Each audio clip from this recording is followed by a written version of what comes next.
अस्सलाम वालेकुम konnichiwa. Hello, this is Arif from Japan. और आज अगेन बड़ा अच्छा यहाँ पे दिन बना हुआ है। थोड़ा सा सूरज भी है, बादल भी हैं, हवा भी है।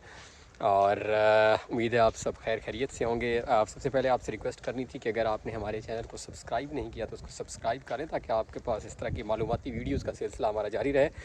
आज की वीडियो जो है वो इंतहाई अहम, जो कि बार बार आल्दो मैंने इसके ऊपर आज से गालबन 1.5-2 साल पहले एक वीडियो बनाई थी, लेकिन फिर लोगों के सवालात क्योंकि ज़्यादा आ रहे हैं, तो एक जो बड़ा कांस्टेंट सवाल हमारे पास आ रहा है वो ये है कि जापान में आपका कितना आप काम कर सकते हैं, और यहाँ पे आर्ली सैलरी क्या है, या एक दिन की तनख्वाह कितनी है, या एक महीने की तनख्वाह कितनी है।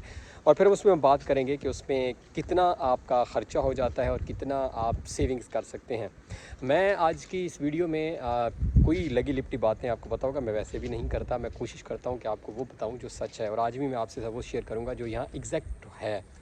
और अच्छा लगे बुरा लगे, अब वो अलहदा बात है।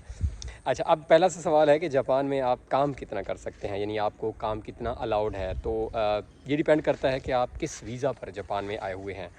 अगर आप स्टूडेंट वीज़ा पर हैं तो आपको 28 घंटे अलाउड होते हैं लीगली। मैं बात कर रहा हूँ कि लीगल काम, यानी जो जो आपकी लीगली अलाउड है। अब इसके अलावा आप कुछ लोग, बहुत सारे यहाँ पे ऑप्शंस हैं, हैंड कैश जॉब्स कर लेते हैं, बट लीगली आपको 28 घंटे, महीने के बनते हैं 120 घंटे, ये आपको लीगली अलाउड है जापान में काम करना।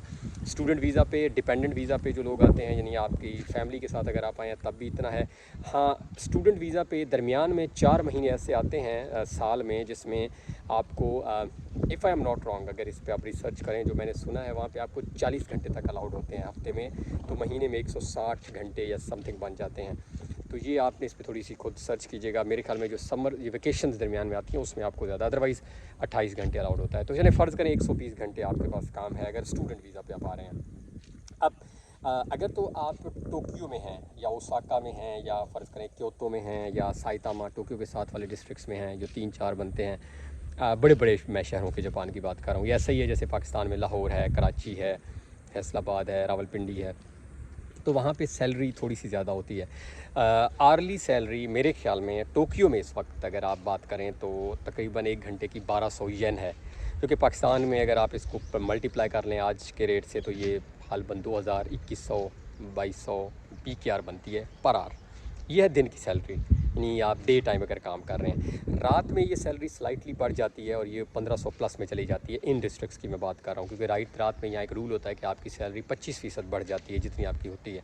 तो रात में ये सैलरी 1500, 1600, 1700, 1800 भी मैं टोक्यो में था, मुझे कोई तो पाकिस्तानी बता रहे थे कि 1800 येन पर आवर उनको रात को देते हैं। 1800 का मतलब है पाकिस्तानी कोई 3400 रुपये पर आवर।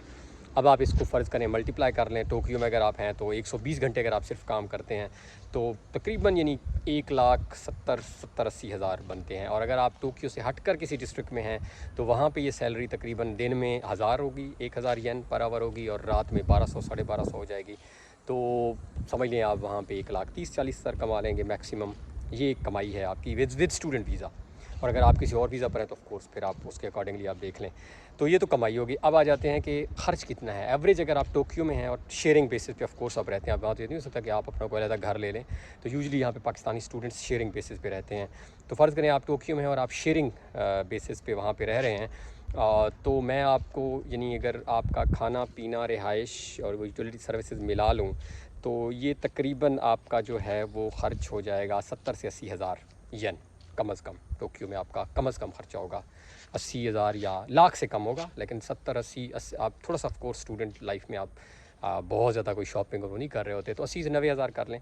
तो यानी आप अगर सही काम कर रहे हैं और लाख से कम आप वो कर रहे हैं तो आप 80 हज़ार येन तक तो सेव कर लेते हैं। अराउंड 80 से 90 कर लें, 80 हज़ार ही कर लें, तो पाकिस्तानी ये 1.5 लाख रुपया बनता है with student life. Of course जब आप ग्रेजुएट हो जाएंगे फिर तो आपकी जॉब होगी बड़ी और सैलरीज आपकी बढ़ जाएंगी। और अगर आप किसी और प्रीफेक्चर में हैं तो वहाँ पे ख़र्चे कम हैं, वहाँ पे आपको हाउसिंग थोड़ी सस्ती मिल जाएगी, यानी आपका 10-20 हज़ार कम अज़ कम इधर से बच जाएगा। तो इधर आपके ख़र्चे थोड़े कम हो जाएंगे और उधर आपके वही तकरीबन इतने एक येन आपको बच जाएंगे। ये बड़ी रियलिस्टिक मैं आपको बता रहा हूँ चीज़ें, यानी 70-80 हज़ार येन बच जाएगा आपको महीने का, जगह अगर आप फुल टाइम वो यानी जितने घंटे अलाउड है। अच्छा, ये चीज़ हो गई। और इसके बाद क्या हो गया, ये ऑलरेडी सैलरीज़ मैंने आपको बता दी हैं, एक्सपेंडिचर बता दिया, और ये आपकी सेविंग्स है, और फिर आप इसके साथ ऑफ कोर्स आगे चल रहे होंगे। और अगर आप कोई मज़ीद ऑफ कोर्स कोई हैंड कैश जॉब, जो कि मैं तो नहीं रिकमेंड करता, अगर आप लैंग्वेज सीखने आए हैं तो लैंग्वेज सीखें, पढ़ने आए हैं तो साथ पढ़ें और इतनी जॉब करें जितनी आपको अलाउड है। बट वो आप करते हैं तो वो फिर एडिशनल है, वो आपके ऊपर डिपेंड करता है।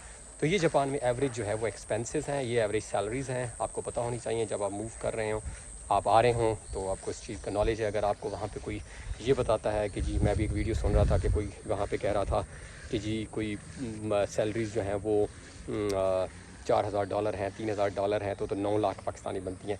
तो ऐसा नहीं है, यानी पाकिस्तानी अगर आप कर लें तो मेरे ख़्याल में अगर आप सही फुल टाइम जॉब कर रहे हैं तो पाकिस्तानी टोटल अर्निंग जो है वो आपकी कोई 3.5 लाख या 3.5 लाख PKR पाकिस्तानी या 4 लाख पाकिस्तानी बन जाएगी। और इसमें से सेविंग्स मैंने आपको बता दी हैं ऑलमोस्ट 1.5 लाख, या इससे थोड़ी सी अगर आप कोई और ज़्यादा काम कर रहे हैं। इतनी यहाँ पे एवरेज जो है वो लाइफ आपकी चलती है जब आप गुजारेंगे। और अब ग्रेजुएट हो जाएंगे तो यहाँ फिर ऑफ कोर्स लैंग्वेज आती है तो जॉब्स बहुत हैं। सो आई बिलीव आपको वीडियो पसंद है, क्योंकि अपना ख्याल रखें।